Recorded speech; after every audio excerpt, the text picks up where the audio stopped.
John McElderry finds freedom on the ice. It's a lot different than running. You go a lot faster. You can feel the wind blow in your face. There really isn't anything he can't do. Ice hockey, taekwondo. The black belt testing was a lot more difficult. And badminton. It's really fun. Leave this 13-year-old very little downtime. Yeah. Edward Annable isn't ready for the ice yet. The coffee table is more his speed. At 22 months, he's a typical toddler. Uh-oh. He loves his big sisters and gets away with playing ball in the house. You'd never know it by looking at either one of them, that their birthday, the most celebrated day for moms, dads, and babies, was a day filled with fear and so much uncertainty.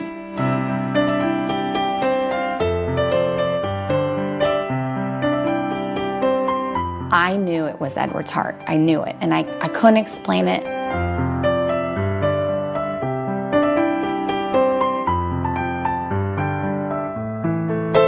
We got to hold him right away, and they had to take him away right away. And I remember the first time I looked at him, I thought, that kid is a fighter. I kind of really knew everything would be all right.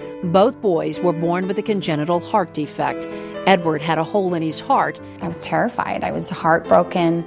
I immediately went from this joyous event, just having the birth of our son, to just thinking about everything that could go wrong with him. John was missing part of his. Technically, I've only got 3/4 of the heart, so the 1/4 is just kind of not there.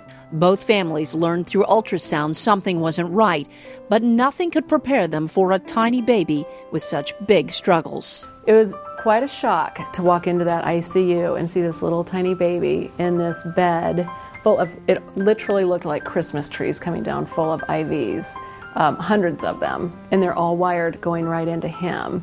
John's first surgery came at 1 week. And his chest was wide open, so you could see his heart. There were 2 more to follow, filled with a lot of ups and downs. That one was a very complex surgery. It was kind of a 50-50 there for a little bit. He wasn't doing quite as well as they would have liked him to. Lois and Tom leaned on family for support. My parents were there. Tom's parents were there. I had other sisters that came. In the beginning, doctors didn't have the complete picture with baby Edward. The hole he had in his heart was expected to close on its own. We were very fortunate. We were able to manage Edward's symptoms from day 5 through 4 months old with medication. But then it all changed. Edward wasn't reaching the little milestones other babies do. He wasn't gaining weight. He wasn't growing. He literally get up, eat an ounce of food, run around, go to sleep. On the hour, every hour. For months, the animals watched, worried, and pressed for answers. Turns out their little boy had 2 holes in his heart.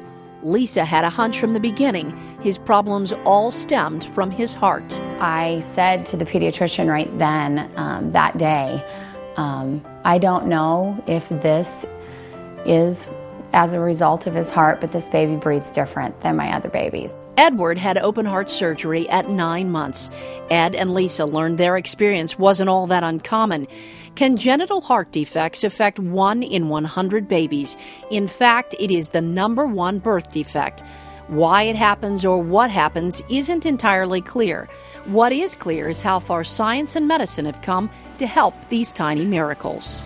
Fortunately, nowadays, the chance for a really successful, good outcome is very in the high 90%, whereas 25 years ago it was about 80%, and 35 years ago it was probably in the 60% range. Medicine has come a long way, but Dr. Duncan will tell you it's only part of the equation. Midwest Heart Connection is the other part.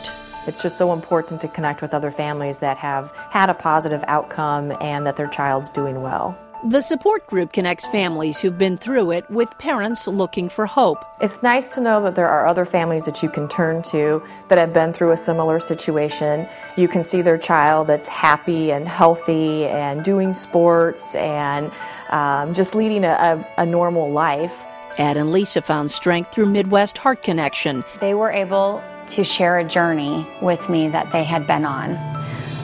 The ups and the downs, and specifically the frustration. Unless you've experienced it yourself, it is hard to provide comfort, and that's what I found when I first connected with the Midwest Heart Connection. And now they volunteer for the organization. So do Lois and Tom. They know how critical it is to share their stories and to show how far their boys have come. John plans on following his heart. You know, I don't know if he's going to become a family physician or electrophysiologist, or he was talking about being an engineer, or who knows, but I know he's going to do something really good and touch a lot of people's lives in a positive way. Edward will let us know when he gets a little bit older.